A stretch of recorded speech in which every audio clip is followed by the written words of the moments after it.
ఈ బిజినెస్ ఏదైనా మీ ఊర్లో ప్రమోషన్ చేయాలంటే అది సుమన్ టీవీతోనే సాధ్యం. ఇప్పుడే సంప్రదించండి. Welcome to Suman TV. నేను మీ విజయని. గ్రూపులు వేరైనా రంగు ఒకటే. ఆపద సమయంలో కోట్ల రూపాయలు ఉన్న ప్రాణాన్ని కాపాడలేకపోవచ్చు, రక్తదానం చేసి ప్రాణాన్ని నిలపవచ్చు. కాబట్టి అవకాశం ఉన్నంత వరకు కూడా ఆరోగ్యంగా ఉన్నవారు మీ యొక్క 10 నిమిషాల సమయాన్ని వేచి ఉంచి రక్తదానం చేయడానికి ప్రయత్నం చేయండి అంటూ ఇక్కడ సత్సంగ్ వాళ్ళైతే పెద్ద ఎత్తున అయితే రక్తదాన శిబిరాన్ని ఏర్పాటు చేసి బ్లడ్ బ్యాంక్ని అయితే నిర్వహించారు. ఇక్కడ మనం లోపల చాలా మంది అయితే బ్లడ్ బ్యాంకు సంబంధించి రక్తదానం ఇవ్వడానికి అయితే చాలా మంది అయితే వచ్చారు. వాళ్ళ విశేషాలు ఏంటో తెలుసుకుందాము. ఎందుకు ఇస్తున్నారు, అసలు ఈ బ్లడ్ బ్యాంక్ గురించి ఏంటి అనేది వాళ్ళ మాటలు అడిగి తెలుసుకునే ప్రయత్నం చేద్దాం.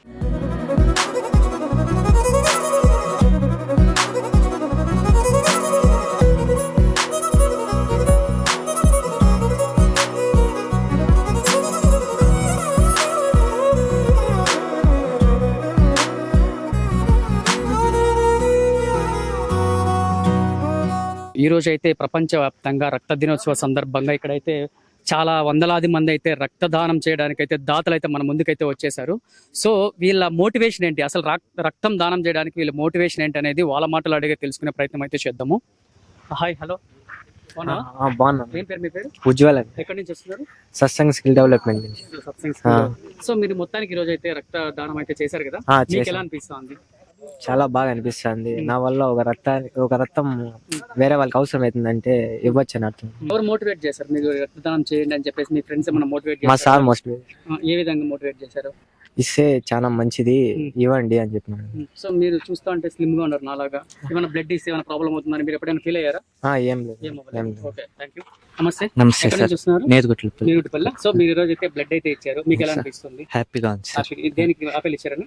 లేదు సార్, బ్లడ్ ఇచ్చిన మా సార్ ఇచ్చారా? సో ఈ రక్తదానం చేయడం వల్ల ఏంటి యూజ్ అనుకుంటారు మీరు? మన బ్లడ్ ఒకరికి యూజ్ అవుతుంది కదా. మొత్తానికి అయితే పెద్ద ఎత్తున అయితే బ్లడ్ క్యాంప్ అయితే జరుగుతుంది. సో మీకు ఎలా అనిపిస్తుంది? చాలా మంది అయితే ఇచ్చేసారనమాట. అవునవును, చూసాను. యాక్చువల్ గా 6 months కి 1 year కి ఒకసారి ఇస్తా ఉంటాను రెగ్యులర్ గా, గత 10 years నుంచి. యాక్చువల్ గా పాంప్లెట్స్ లో చూసాను ఇక్కడ బ్లడ్ డొనేషన్ అనేసి, ఇలాగ 6 months అయిందని చెప్పేసి ఇచ్చాను. సో లైక్ బాగుంది, ఎందుకంటే లైక్ బ్లడ్ రీజనరేట్ అవుతుంది, సో మనకి బెటర్ కాబట్టి ప్లస్ అవతలకి ఉపయోగపడుతుంది అని చెప్పి. సో వీళ్ళు Lions club and Swachh hospitals వాళ్ళు సంయుక్తంగా నిర్మిస్తున్నారు కాబట్టి. సో లైక్ లాస్ట్ 5-6 years నుంచి లైక్ రెగ్యులర్ గా ఇస్తున్నారు, 6 months 1 year ఒకసారి. సో లైక్ కొత్త బ్లడ్ రీజనరేట్ అవుతుంది, ప్లస్ బాడీ రిఫ్రెష్ అవుతుంది అనిపిస్తుంది. అండ్ లైక్ నథింగ్, బ్లడ్ ఇవ్వడం వల్ల మనకేం పోదు, అందరికి అది చెప్తున్నాను. థ్యాంక్స్. పవన్ కళ్యాణ్. శ్రేష్ఠ, మదన్పల్లి. మీకు ఎలా అనిపిస్తుంది మేడం బ్లడ్ ఇవ్వడం వల్ల? సో బ్లడ్ ఇవ్వడం చాలా మంచిదండి హెల్త్ కి. బ్లడ్ నార్మల్ గా మెన్స్ ఎక్కువ ఇవ్వాలి, ఎందుకంటే వాళ్ళకి బ్లడ్ రీజనరేట్ అవుతుంది. సో అండ్ నెక్స్ట్ ఏంటంటే చాలా మంది ఇప్పుడు యాక్సిడెంట్స్ అయ్యి సడన్ గా వాళ్ళకి దొరకదు, డొనేటర్స్ దగ్గర ఉండరు. సో ఇలా ఇచ్చినప్పుడు వీళ్ళకి కాల్ చేస్తే సో డొనేటర్స్ కి ఈజీగా దొరుకుతుంది. సో ఒక ప్రాణాన్ని మనం సేవ్ చేస్తాము. సో చాలా మంది ముందుకు రావాలి. మెయిన్ పాజిటివ్ నెగిటివ్ వీళ్ళందరివి ఎక్కువ దొరకవు. సో వాళ్ళు కూడా కొంచెం చెక్ చేసుకొని వచ్చి ఇస్తే చాలా మంచిది. అంటే మీ ఫ్రెండ్స్ మీరు ఎలా మోటివేట్ చేస్తారు? బ్లడ్ ఇవ్వడం వల్ల ఇలాంటి యూజ్ ఉంటుందని చెప్పేసి ఎలా మోటివేట్ చేస్తున్నారు? లేదండి, తెలిసిన వాళ్ళకి అందరికి ఇన్ఫార్మ్ చేస్తున్నాము. సో యంగ్ జనరేషన్ ఇంకా ముందుకు రావాలి.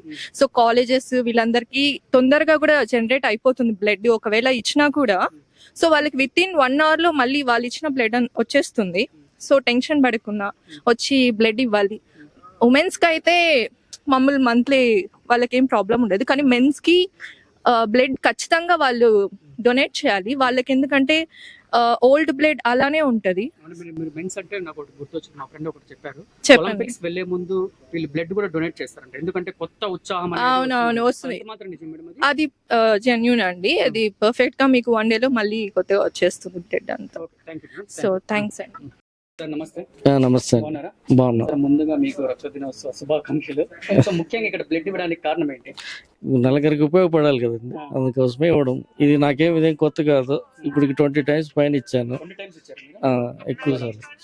బ్లడ్ మీరు ఇవ్వడం వల్ల ఎంత మందికి ఉపయోగపరంగా ఉంటుందని మీరు భావిస్తున్నారు? 1 or 2 members కి ఉపయోగపడినా కూడా నేను సాటిస్ఫైడ్. ఎందుకంటే ఒకరి ప్రాణం నిలబెట్టడం కోసమే ఇస్తాను. ఇప్పుడు కరెక్ట్ గా బాగలేదని చెప్పిన వెంటనే ఆడపోయి ఇవ్వలేను కదా. ఇప్పుడు ఇవ్వడం వల్ల ఎవరెవరికి అన్నోన్ పర్సన్ అయినా సరే దానివల్ల యూజ్ అయితే చాలు అనేది నేను ఓన్లీ ఒక్కసారి ఫస్ట్ టైం ఇచ్చినప్పుడు మాత్రమే ఫీల్ అయ్యాను. తర్వాత అప్పుడు అంత నర్వనెస్గా కళ్ళు తిరిగినట్లు అలా అయింది. తర్వాత ఏ రోజు అట్లా ఏం లేదు. తీసిన వెంటనే నా వర్క్ నేను చూసుకుంటాను. ఇప్పుడు మీరు రక్తం ఇస్తున్నారు కదా, కొత్త రక్తం మళ్ళీ వస్తుంది, అప్పుడు మీ శరీరంలో ఎలా ఉంటాయి మార్పులు? అంత ఇంటెన్సివ్గా ఏం చూసేదాన్ని లేదు, కానీ నార్మల్గా ఉండిపోతాం అంతే. సార్ నమస్తే. నమస్తే అండి. బాగున్నారా? సార్ బాగున్నాను. ముఖ్యంగా ప్రపంచ రక్త దినోత్సవ సందర్భంగా రక్తం ఇచ్చే వాళ్ళకి అండ్ మీరు రక్తం తీసుకునే వాళ్ళ దగ్గర శుభాకాంక్షలు తెలియజేసుకుంటున్నాను. సార్ ముఖ్యంగా రక్తం ఇచ్చే వాళ్ళు చాలా అపోహలు ఉంటాయి, దీని నుంచి బయటకు రావాలంటే ఎలా? ఒకటి అపోహలు రెండు రకాలుగానే ఉన్నాయి. రక్తం ఇవ్వాలన్న వాళ్ళకి అపోహలు ఉన్నాయి, రక్తం ఎక్కించుకోవాలన్న వాళ్ళకి కూడా అపోహలు ఉన్నాయి. ఇది రెండు ప్రజలు అర్థం చేసుకోవడం చాలా ముఖ్యం. ఒకటి, రక్తం ఇవ్వడం అనేది మీకు ఎటువంటి నష్టము కలిగించదు బాడీకి, అంతేకాకుండా మీకు ఇంకా ఎంతో మేలు చేస్తుంది. మీ బాడీలో ఎప్పటికప్పుడు కొత్త రక్త కణాలు పుట్టడం మీ శరీరానికి, మీ ఓవరాల్ హెల్త్కి చాలా ఉపయోగపడుతుంది.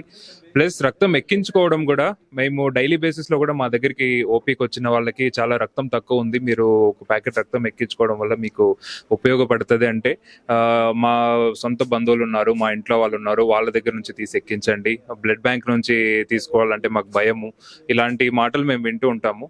సో ఒకటి అందరికీ క్లియర్గా చెప్తున్నది ఏమంటే, ఏదర్ గవర్నమెంట్ బ్లడ్ బ్యాంక్ కానీ for that matter any blood bank, మీరు అవి ప్యాకెట్ ఒకటి రిలీజ్ అవుతుందంటే దాన్ని అనేక రకాలుగా టెస్టింగ్ చేసి, ప్రాసెస్ చేసి, ప్యూరిఫై చేసి బయటికి పంపిస్తారు.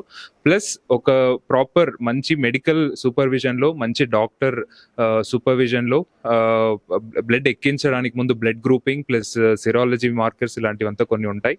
సో అవన్నీ కూడా టెస్ట్ చేసుకొని ఎక్కించుకుంటే ఎటువంటి ప్రాబ్లం ఉండదు. సో ఒకటేంటంటే మంచి డాక్టర్ ఉండి డాక్టర్ సూపర్విజన్ లో ఆధ్వర్యంలోనే చేసుకోవాల్సిందిగా కోరుతున్నాం. ఈ రక్తం ఇవ్వడానికి తీసుకోవడానికి ఎటువంటి ప్రాబ్లం లేదు, ఉన్నదల్లా బెనిఫిట్ ఒక్కటే అని అందరికీ తెలియజేస్తున్నాం. ఇప్పుడు బ్లడ్ ఇచ్చే వాళ్ళకి ఎన్ని గ్రామ్స్ ఉండాలి, ఎలాంటి వాళ్ళు ఇవ్వాలి? ఫిమేల్ అయితే అట్లీస్ట్ 13 grams ఉండాలని రికమెండ్ చేస్తాం, ఎందుకంటే వాళ్ళ మెన్స్ట్రల్ హెల్త్ ఇవంతా కూడా వేరే అదర్ ఫ్యాక్టర్స్ కూడా ఉంటుంది. అదే మేల్ పర్సన్స్ అయితే అట్లీస్ట్ 12 grams ఉన్నా కూడా they are eligible for donation. Plus in case ఈ పాస్ట్ 6 months లో కానీ 12 months లో కానీ టాటూస్ అలాంటివి వేయించుకున్నా, లేదంటే ఇంకేదన్నా మీకు ఆల్రెడీ డిసీజెస్ ఉన్నా, ఇలాంటివంతా కూడా డొనేట్ చేసేటప్పుడు గ్యారంటీగా అక్కడ ఉన్నటువంటి సిబ్బందికి, డాక్టర్కి తెలియచేసి మళ్ళీ డొనేట్ చేయడం కూడా చాలా ఇంపార్టెంట్. ముఖ్యంగా బ్లడ్ ఇవ్వని వాళ్ళకి ఎలాంటి అవగాహన కల్పిస్తారు? మీరు ఇస్తే ఇలా ఉంటారు, ఇలా ఉంటుంది హెల్తీగా అని చెప్పేసి మీరు ఎలాంటి అవగాహన కల్పిస్తారు? ఫస్ట్ అండ్ ఫార్మోస్ట్ ఒక మెడికల్ గా డాక్టర్స్ అయితే పేషెంట్స్ కి అనేక రకాలుగా వైద్య సహాయం అందిస్తారు, వాళ్ళ ప్రాణాలను కాపాడతారు. నార్మల్ సాధారణ ప్రజలకి ఇంకొక మనిషికి ప్రాణదానం చేయడము, ప్రాణాలని కాపాడే అవకాశము కేవలం ఒక రక్తదానం వల్లనే అతి సులువుగా దొరుకుతుంది. మీరు సింపుల్ గా వెళ్ళి ఒక రోజు బ్లడ్ డొనేట్ చేయడం వల్ల ఆ రక్తము ఒక క్రూషియల్ టైంలో, ఒక యాక్సిడెంట్ కేసుకో లేదంటే ఒక డెలివరీ కేసుకో క్రూషియల్ టైంలో ఉపయోగపడి ఇంకొక ప్రాణం కాపాడడానికి ఉపయోగపడుతుంది. సో ప్రతి ఒక్కరూ దీని యొక్క ఇంపార్టెన్స్ ని అర్థం చేసుకొని, మీకు బెనిఫిట్స్ ఉంటాయి, మీరు ఇంకొకరి ప్రాణం కాపాడడం అంటే అది మీకు ఎంతో మంచి విషయం. సో దాన్ని కూడా మీరు అర్థం చేసుకోవాల్సిందిగా కోరుతున్నాను. సో ఈరోజు ప్రపంచ బ్లడ్ దినోత్సవ సందర్భంగా ప్రజలకు మీరు ఏం చెప్పబోతున్నారు? ఓవరాల్ వరల్డ్ వైడ్ ఈరోజు WHO పిలుపు మేరకు ప్రపంచ రక్తదాతల దినోత్సవం జరుపుకుంటూ మన భారతదేశంలో అనేక చోట్ల ఈరోజు రక్తదాన శిబిరాలు జరుగుతుంటాయి. సో అన్ని చోట్ల ఎవరైతే ఈరోజు డొనేట్ చేస్తుంటారో వాళ్ళందరికీ కృతజ్ఞతలు తెలుపుతూ, కంగ్రాచులేషన్స్ చెప్తూ, మీరు డొనేట్ చేసిన వాళ్ళు ఇంటికి వెళ్ళి ఇంకొక 10 మందిని మోటివేట్ చేసి వాళ్ళందరినీ బ్లడ్ డొనేట్ చేయడానికి ప్రిపేర్ చేయవలసిందిగా అందరినీ రిక్వెస్ట్ చేసుకుంటున్నాను. సార్ ఇట్లా బ్లడ్ ఇచ్చే వాళ్ళకి ఎంతమంది ఉపయోగకరంగా ఉంది సార్? ఒక హోల్ బ్లడ్ అంటే కంప్లీట్ గా ఒక మనిషి నుంచి తీసుకున్న బ్లడ్ దాన్ని వేరే వేరే కాంపోనెంట్స్ గా సెపరేట్ చేసి అట్లీస్ట్ 3 ప్రాణాలు కాపాడే ఛాన్స్ ఉంటుంది. సో ఒక్క రక్తదానం అంటే 3 ప్రాణాలను మీరు కాపాడినట్టు వాళ్ళు అవుతారు. Thank you. గుడ్ మార్నింగ్ అండి, నేను డాక్టర్ నవీన్ అండి. నేను గవర్నమెంట్ బ్లడ్ హాస్పిటల్ నుంచి వస్తాను. రక్తదానము సగటున మగవాళ్ళలో మినిమం 12 నుంచి 14 గ్రాములు ఉన్న, ఆడవాళ్ళలో 10 గ్రాముల పైన ఉన్నా కూడా రక్తదానం అనేది స్టార్ట్ చేయొచ్చు. రక్తం ఇవ్వడం వల్ల మనకు జబ్బు పడతాము అలాంటివి అపోహలు అవన్నీ ఏమి ఉండవండి. ఎప్పుడు ప్రతి మనిషి 3 నెలలకు ఒకసారి రక్తం అయితే ఇవ్వగలరు, ఇవ్వచ్చు కూడా. దానివల్ల పెద్ద ఇబ్బందులు కానీ వేరే ఇంకొక జబ్బులు రావడము అలాంటి సమస్యలు ఏమి తలెత్తవండి. రక్తహీనత ఉన్న వాళ్ళకి కామన్ గా గుండె దడ రావడం కానీ, నీరసంగా ఉండడం కానీ, అర్థమైందా, త్వరగా అలసట రావడం కానీ, ఇలాంటి సమస్యలు కామన్ గా చూస్తూ ఉంటాం కంప్లైంట్ చేయడం వల్ల. రెండవది మనము పరీక్ష చేయడంతో మనకు కొంచెం వరకు తెలియడం అనేది తెలుస్తుంది. ఎందువల్ల రక్తహీనత ఉంది అనేది ఫర్దర్ గా చూసుకొని ఫర్దర్ గా ఎందువల్ల ఇబ్బంది ఉంది, మెయిన్ మొదలు అంటే సింథసిస్ లెవెల్లో ప్రాబ్లం ఉందా, లేకపోతే ఎక్కడన్నా రక్త స్రావం అనేది జరుగుతుందా అనేది పరీక్షల ద్వారా తెలుసుకొని దాని తగ్గట్టు మేనేజ్ చేసుకోవాల్సి వస్తుందండి. రక్తం ఇచ్చిన వాళ్ళలో ఇమీడియట్ గా కొంచెం జాగరి అంటే బెల్లంతో చేసిన తిండి పదార్థాలు కానీ, మంచి పోషకాహారాలు, ఆకుకూరలు కానీ ఇలాంటివి తీసుకుంటే పర్లేదండి, పెద్ద ఇబ్బంది ఏమి ఉండదు. మళ్ళీ మన ఇచ్చినా కూడా మళ్ళీ మన బాడీలో ఉన్న సింథసిస్ అనేది జరిగి మళ్ళీ డెవలప్ అయిపోతుందండి.